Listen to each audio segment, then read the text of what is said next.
Hello, dear viewers, and welcome to a new episode of Business Insider. Tonight, we'll be talking about a very important topic, which is the energy interconnection, the management of energy interconnection, and Egypt's role, big role in that interconnection, Egypt being at the center and at the heart of the world. Africa, Asia, Europe, Egypt is the center of the world. So we'll be talking about energy interconnection management and Egypt's big role in that. And we have the great pleasure of having with us here in the studio engineer Mohamed Selim Salman. He's an energy expert and consultant, and he's also a board member of the Arab Energy Council for Sustainable Development. A very good evening to you, Engineer Salman. Thank you for being with us, and happy Ramadan. Thank you very much. Really, it's the pleasure of mine, and good evening for all. I'm very interested to discuss and explore such critical subject. We are keen to learn and to listen, Dr. Salman, from you on that topic. Allow us first, Engineer Salman and dear viewers, to watch a report about our main topic for tonight, energy interconnection management and Egypt's role in that, and then we'll come back and start our discussion. Thanks.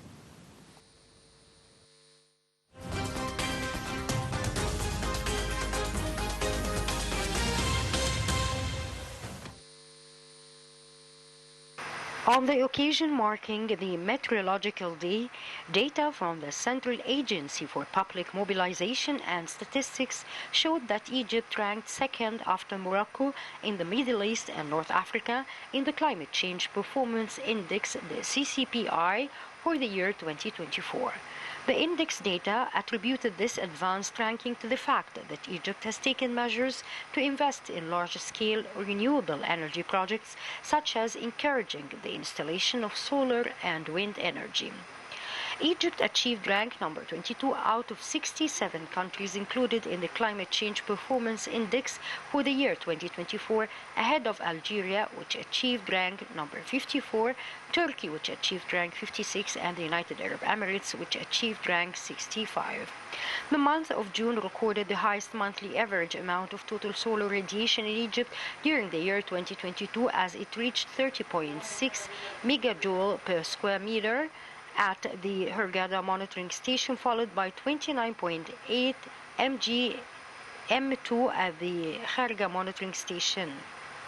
The highest average monthly maximum temperature in Egypt during the year 2022 was 42.6 degrees Celsius in the month of August at the Aswan monitoring station, while the minimum temperature reached 29.7 degrees Celsius in the month of August at the Sharm el-Sheikh monitoring station, and the Port Said monitoring station also recorded the highest average. Monthly relative humidity in Egypt during 2022 reached 81%, and that was in December.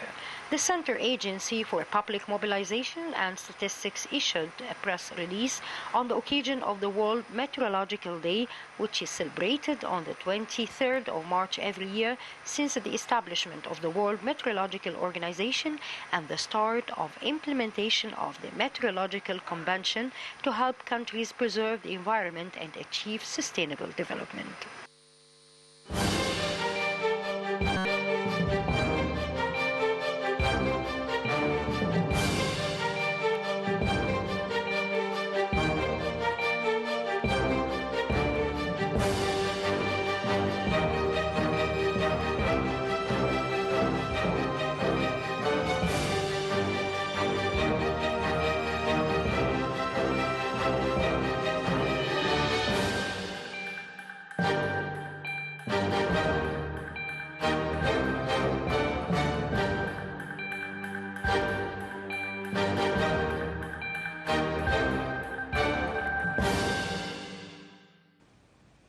Thank you for staying with us, dear viewers, and welcome back. And thanks to Abi Hussein and Rasha Abdelhamid for this report. We are here in the studio, on Nile TV studios, with Engineer Mohamed Selim Salman, the energy consultant and expert, and the board member of the Arab Energy Council for Sustainable Development. Now, Engineer Salman, first of all, what is meant by energy interconnection and energy interconnection management? The definition, the scientific definition. Yes, thank you very much. And really, I appreciate this report regarding to the climate change and was the ranking of Egypt and Morocco all over the world. That's great. Interconnection management and interconnection between countries, this is and board traders. This is a most important subject to also to focusing in the climate change and net zero, and also fostering and promoting more and more regarding to the renewable energy. As you know, in Africa and also in the equator line, there is the solar energy will be high regarding to the PV and thermal, and in the north of the earth, you will find wind, wind energy. So there is a good vision has been raised by China, and makes that the interconnection between all the globe, all the continents. And you know that if there is a day light at certain countries. In the northern hemisphere, then it's nighttime in the southern hemisphere and vice versa. So there is interconnection. Once this is raised, so we should think about how it is technically succeeded. Well, actually, it's not north and south. It's east and west, east right? and west, Yeah, east and west. sorry, Yes, east and west. yes. The Greenwich lines. Yes, that's great. So this should be the interconnection. There is should be a technical facilities should be there. What's the technology should be applied, and how makes the financing between each country and the others. Right. Before you proceed, I mean, I was just thinking about this recently. So if you keep going west, let's assume we are here in Egypt, and we are moving towards Libya. We are moving west, and then from Libya to Tunisia, to Algeria, to Morocco. Yes. Of course, the sun sets first in Egypt. Compared to the other countries. Yes, I mean, compared to Libya. Yes, then, then next. Then Libya, then Tunis, then Algiers, then Rabat, say, or Casablanca, or whatever. Yes. So if we are driving a car and we're going west, that's just, you know, so that means we will continue. If we move at a certain speed, we will continue to see the sun setting down, down, and so on. If you have in a rocket and move around the earth, maybe you can stay at the daytime all the time. Right. But really, regarding to the electricity and energy trading, this is most important to climate change, to keep the temperature rise of the earth. The average temperature rise should not exceed by 1.5. So due to the greenhouse gases, it is protecting the earth. But if it is this concentration of CO2 emissions increased more and more, so it will make as a shield on the earth, then it will heat up and warm up the earth. At this case, you cannot imagine the results. Maybe the planets cannot grow well, and also fruits cannot grow well. So this is, and also the ice in the north may be melted. So it is a really a critical issue, and all the world should take care of that. Then how we can improve our strategies regarding to depending on the renewable energy. Instead of each country to do it with itself, they will do. But moreover is additional effort between the countries together, then interconnection should be there. Interconnection, really in the past, it was to secure the power supply between country to the other country. But now it is to secure power supply and also to promote the utilization of renewable energy. Right. This is additional issue. To preserve a clean environment. That's right. That's right. And of course, it serves financial and economic goals. Sure, it is investment. There is infrastructure, and there is even stock market for that. And you save energy. I can tell you, instead of building more and more power Stations, plants, and okay, then and the demand for a certain time, it is not peak take time, yeah. not take all the power generated by the power plants, then you have a surplus margin. This surplus margin you can trade with the neighbor countries. Even if there is a transmission line between Egypt and Cape Town, for example, South Africa, and this was also studied and before in the Minister of Electricity. So you can trade this margin. Now it is connected with Sudan, okay, and we'll talk about Egypt and how Egypt is central in that interconnection energy network.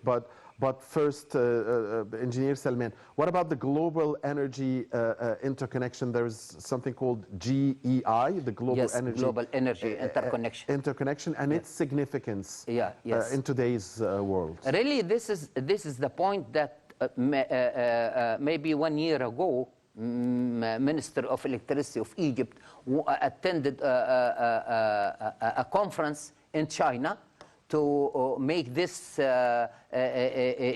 interpreting the same language between all the states all over the world, on the globe, to make these interconnections and put in strategic of each country. This is really important, and it is mentioned to make the interrelation and support the collaboration between the states. We hope that to be happen. And hope the political situation all over the states to be more safe and more relaxed, to give the opportunity to the people who are working in the benefit of the earth to work. Otherwise, it's, if it is something happening here or there, for example, Ukraine or for Palestinian or for anywhere, then you cannot make, or Sudan also, so you cannot make this interconnection happen, and if it is happen, you cannot also operate it in a proper way, a smooth way. So it is really, we are looking forward to save our planet, and to and there are a lot of people understand, and they are good people to work in that direction. We hope the people who are devils stop now for a while. Yeah, it's amazing how politics, you know, goes into everything, really. Yes. So back to the interconnection of energy and the management of that. So we want to utilize the fact that the southern hemisphere has lots of solar energy, and the northern hemisphere has lots of wind energy. Yes. And we want to benefit from the fact that the peak times, you know, needed for energy or electricity in specific is different from country to country. Again, depending on the interconnection between each countries. Yes. And thus develop a plan to for the export and import of energy. Sure, it is not. And this helps save the planet as well. And if we depend on renewable energy. Yes, if we depend on renewable energy and also depend on the natural gas. You know, for example, in Africa, we have North Africa power pool, and also Eastern African power pool, Southern African power pool, and Central African power pool, and the Western. So we have 5 power pools. Power pool means certain countries connecting together. Okay, so this is makes the opportunity to trade the electricity between country to country. This is for example. It is not only for electricity, it's mainly for electricity, but also can be done regarding to the fuel supply. Instead of making pipeline of natural gas, and because if it is natural gas supplied to the power plants, if it is for petrochemicals, this is something else. But for the power plants, power stations, then instead of that, we can use the natural gas at the source, for example, in Nigeria, and build the power plant beside the the source of natural gas and submit or transmit the electricity via this transmission line, the grid. ultra high voltage DC, because this is long distance. Long distance is about from Cairo to Cape Town, around 6,400 kilometers. This can be done also by electricity. If it is 11,000 kV DC, can be also connected. Maybe some substation in between along the road.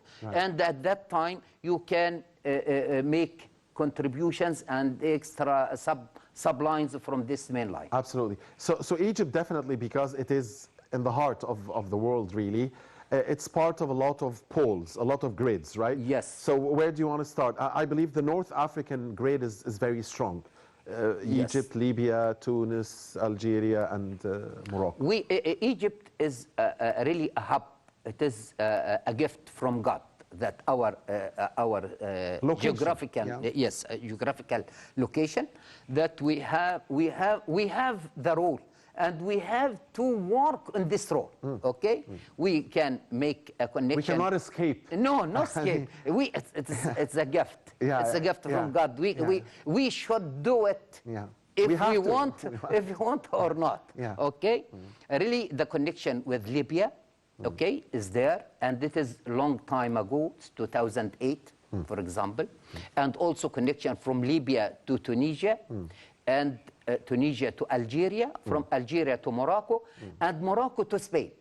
I want to tell you regarding to the connection, the submarine cables from Morocco to Spain. It was built or established to provide the electricity from Spain to Morocco at the beginning. But later on, as Morocco has really a significant and a great strategy regarding to the renewable energy, they now export electricity to Spain instead of importing the electricity. Well, if it's not Morocco, then who else? I mean, it's the closest to Europe anyway. It's the closest African country to Europe. Okay, but it is still the strategy of the country, really. Of course.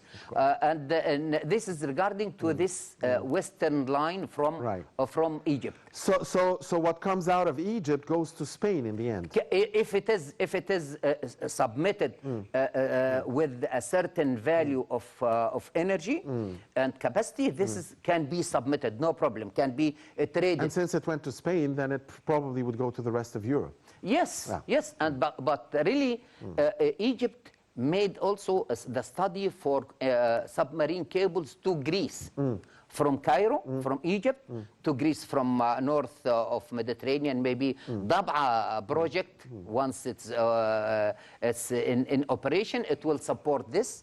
But one more point regarding to the Europe regulations. Europe regulations now consider that needs the renewable energy, not else. But the fossil fuel is not most welcome. But they want the renewable energy. In the same time, Egypt has a lot of agreements and contracts now between the several companies to work on the wind and solar energy. Let me concentrate in the solar energy to thermal.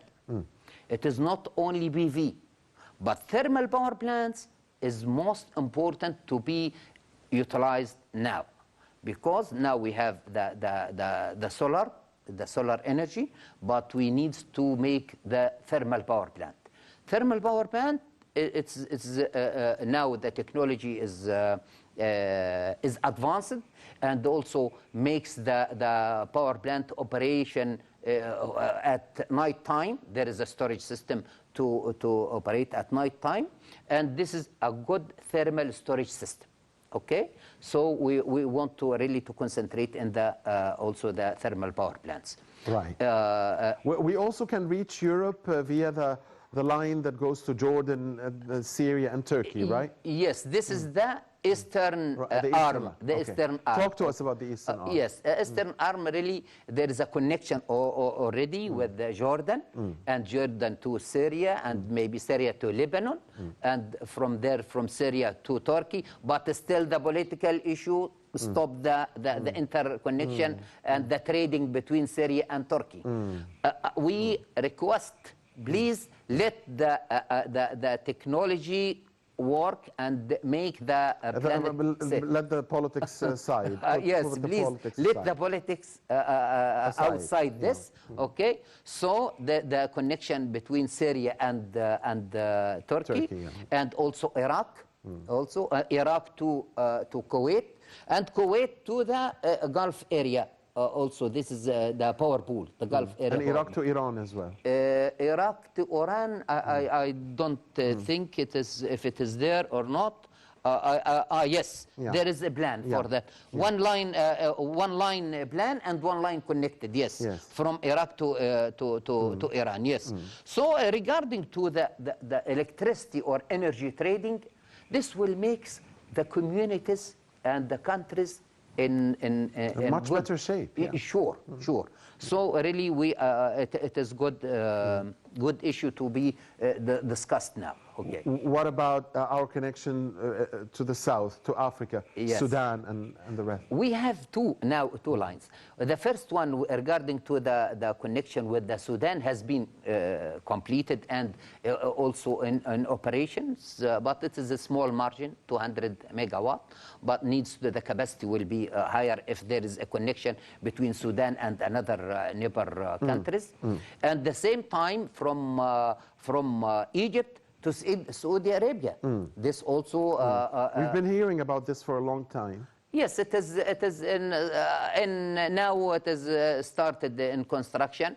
I think it is now in construction, but really needs to be in faster track. Yes, yes, Okay. yes, yes. So do we reach Africa? Because Egypt's position in Africa is very important, and Africa looks up to Egypt in a lot of matters, and certainly one of them would be the interconnection of energy. So after Sudan, do we reach, or can we reach the heart of Africa? Can be reached. Can be reached. Do you know? This is the role of Egypt also. We have the technology, we have the expertise, we have the companies to do the job, except the fund. Maybe the fund needs to developers to work on that. Could you imagine that countries like Nigeria, like Central African Republic, Chad, all these only have electricity, access to electricity less than around the 25%? 75% of people has no electricity It's access. a surprise, especially if we talk about Nigeria.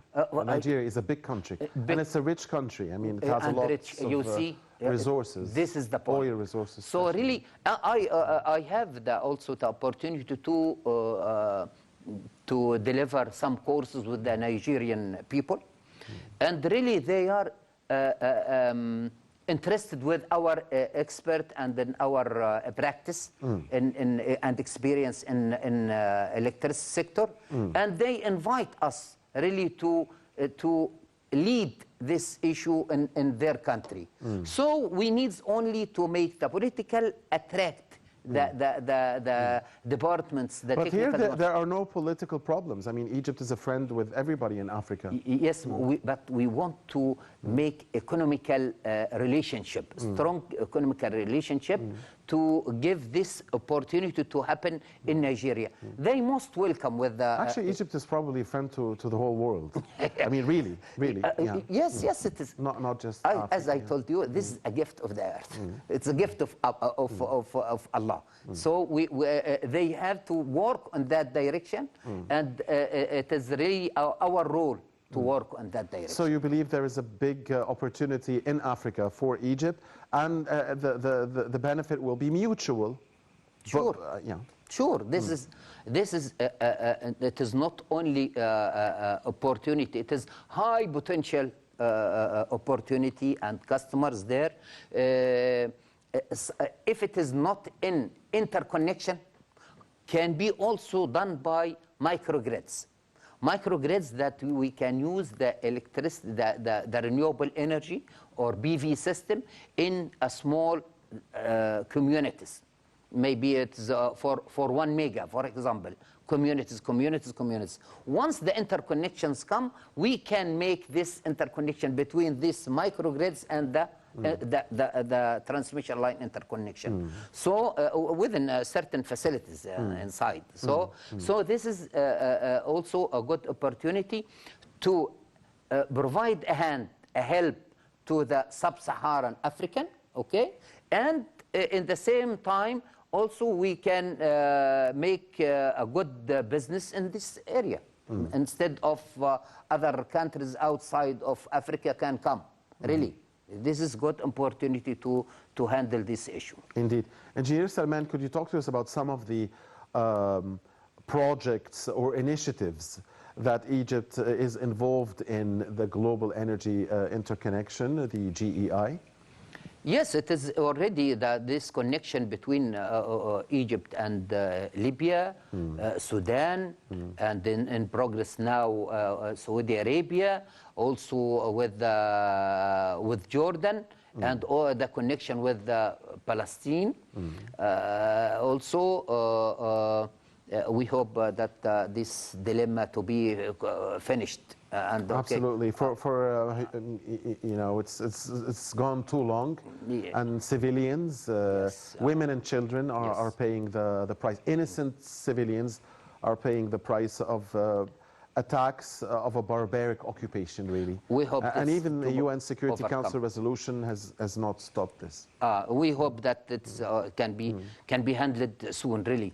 Okay, and also the projects with the Gulf area, if it is connected with Saudi Arabia, and this will be also a good trading electricity, and also stock market will open opportunity for the stock market auctions. It is for long term and mid term. I remember that in this episode, studio, we mentioned that why makes the contract between transmission line with the developers. Transmission line should be free and should be independent as the transmission operator system. So the contracts should be with the NAREA, for example, and developers, and even with the companies, other companies.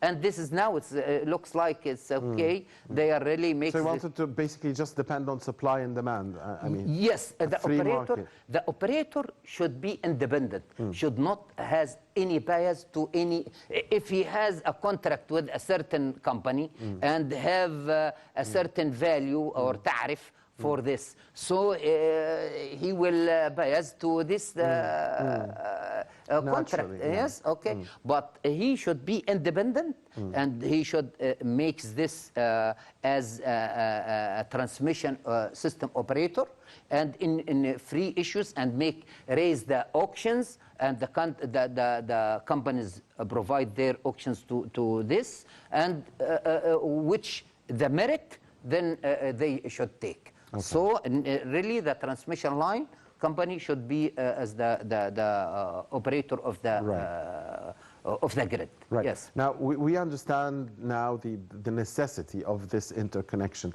especially when it comes to electricity. Could you talk to us now about the fact that a country like Egypt can, for instance, export solar energy? And where are we in this, and where should we move to improve in that area? Now we have several contracts with the developers regarding to the wind and solar. This is for electricity and for hydrogen. So both are a secondary product from the primary one. So renewable energy is a primary. And the supply chain of energy. Right. Yes, there is the primary is the natural solar and solar in wind. this case. Solar And I and mentioned solar because of what we have in Binban, for instance. Oh, okay, well, it's one Benban is one location, but there is a different locations should be there, okay? And this is as a primary, okay? But the secondary product is the electricity Or the hydrogen, as well as hydrogen. Hydrogen at that time as a secondary product, if you want to blend it with the natural gas and export to a certain power plants, or can be also exported to a certain factory regarding to ammonia, methane, or petrochemicals, whatever the case, okay? So it is now as a secondary product. Once this is the major issue all over the world. It's the trend all over the world. So it is a great opportunity to invest in the renewable energy in Egypt and sub-Sahara area. Sub-Sahara area, it's a long area, can be also used in the renewable energy to the benefit of Egypt and also the business people in this matter. Yes. Okay. What about the situation in Egypt itself? We don't have any problems anymore when it comes to electricity, right? The point now regarding to the capacity of power plants can cover any demands, not only domestics but also industrial or commercial, whatever the case. The most important issue now regarding to the fuel supply. The fuel supply has a certain utilization or several utilizations. One of them is the electricity power plants. But electricity power plants has purchased this natural gas by a certain value. It is non-economic. Not only for electricity, but also for the petroleum company. So what we should do now, we should increase the PV system, especially at the rooftop, at the end user. Because as we mentioned here also in this study, we mentioned that 1 kilowatt hour generated by PV system at the end user equal 3 kilowatt hour in the input of fuel to the power plants. Because of the waste? Because the efficiency of the power plant and the losses in the transmission line and distribution. So it is just generate electricity in PV system. At the end user, he can use it immediately. One third. Yeah, one third. Yes. So I guess it's very important to limit the waste or limit yes. to find a certain technology to minimize the loss. It is the technology is there, but really the wastes or the losses not due to the technology. The loss is due to different issue, other than technology, non-technical losses. So they cannot be solved. I mean, there has to be waste. Can be solved, but really needs a lot of monitoring, a lot of awareness to the people. They should understand the case, and this electricity is not free. This electricity costs us such amount, and in the same time. We need another products of petroleum, like benzene, like solar, like that. Right. So how we can make this mix together in economic way, this should be studied. This should be studied. So this certain value to electricity and this certain value to export to bring or import another products. This is the reason I mentioned many times the liberalization of the electricity, not for the domestics, not for residential purposes, not for residential, but for the industrial, for the industrial and commercial. Then should be international price, and this is the liberalization, and it's come, and there is the law. The law have been issued since 2015, number 87. So why we didn't implement This is, and even at the recent information that should be implemented by 2025, but the 2025 is tomorrow. Then it looks like hard time.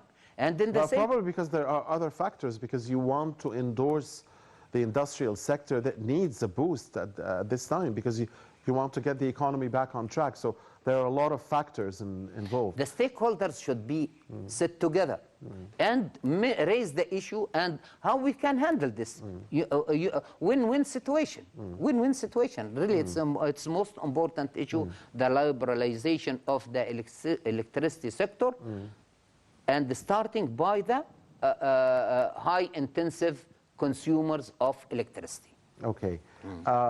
As we near the end of the episode, back again to Egypt's role globally in the management of energy interconnection. Tell us about the prospects, what you see in the future, what we can do to improve. Egypt really play a great role all over the world, and the world understand that, really. And a most important issue regarding to the access of electricity to Africa, this Egypt can play a great role on that. And also utilization of renewable energy in Egypt and in Africa, interconnection between the neighbors, and makes a strong grid and network between the countries in Africa. So it is, I think it is most important. I want to say regarding to the Ethiopian high dam also. If there is interconnection with Ethiopia, then there is electricity should be delivered, and in the same time he cannot generate electricity without water flow. So he should generate electricity and permit a certain amount of water to be moved inside the Nile. So this is should be together all, and I'm sure that the people who are, or the experts who are working in that files can manage the case. And I am there always, welcome, most welcome, right, to help, yes. Yes, perfect. So finally, Engineer Salman, what would you like to say concerning the necessity of interconnection energy management globally in the world we live in today? The global energy trading in Europe is there, in the States is there, also in a certain areas is there. So it is only needs to implement and to accelerate the rates here in our country. And we have to also to take the advantage, yes, okay, the initiative, and it will work. It will work. So what are the driving forces that motivate the globe to walk on this path? There are a lot of driving forces. Sure. There is really a most important question, and I remember this. Yes, most of them, how you can control the climate change, how you can promote the renewable energy, how you can make a good business from electricity, in electricity trading, instead of submitting or transmitting the natural gas along with the pipeline. Okay, you can use electricity as instead of natural gas, for example. So really there are a lot of driving forces to make the countries and the globe states to work and operate in that direction. But we have to put the politics aside. Politics makes the states together, collaborate together, instead of make a conflict. And there is a conflict. Everyone, we studied with the American team regarding to the conflict resolution, how we can handle any resolution. But sometimes wouldn't like to make this compromise or discussion on the table. Then you go to the force directly. Why? You sit on the table and discuss, then win-win the situation, understand the needs of the other party, and make a compromise solution for that. So the world is in a situation where it must work on more energy interconnection. Sure, sure. This is should be, and really Egypt work on that seriously, and hope this is also can be done in near future. Inshallah. Excuse me. You know the target of Egypt of renewable energy by 2030 should be 42%. How we can do it? By we have only 6 years. 6 years to increase the ratio of the. And where is the ratio now? The ratio now is. It's far from the 42%. Yes, far. It looks like 20, but it is not. Okay. It is not 20, but it is around the 20. Okay. This is the number has been mentioned by the official. Okay, and reports. So it is you need 22%. Almost double. You need to almost double within the 6 years. Within the 6 6 years. Yeah. So this is and this is the reason that mentioned that the green hydrogen replaced by low carbon hydrogen strategy that has been released maybe 2-3 weeks ago. So that means instead of green hydrogen, which is has a lot of constraints, then makes the low carbon hydrogen that you can put some certain low carbon emissions like natural gas, which is the blue hydrogen. So a blue hydrogen with the green hydrogen together can make the low carbon hydrogen strategy. Yes. Good. And this is how we can reach the 42% target by the year 2030. Almost yes. Almost yes. But we have to speed up. 100%. We have to speed up. And makes it is really our friends and the colleagues they are working in that direction, and maybe there is a lot of constraints if you are in official office. There is maybe constraints for that, but looks like good, and we hope that this can be done in faster track. Yes, thank you. God willing. Yeah. Thank you very much, Engineer Mohamed Selim Salman, the energy expert and consultant and the board member of the Arab Energy Council for Sustainable Development. Always a pleasure to have you with us, and happy Ramadan. Thank you very much, and happy Ramadan, and thanks for this free discussion. Really. Thank you, Engineer Thanks a lot. Salman. Thanks a lot. And thank you, dear viewers, for watching Business Insider. This is Mohamed Abdurrahim, and this is good night.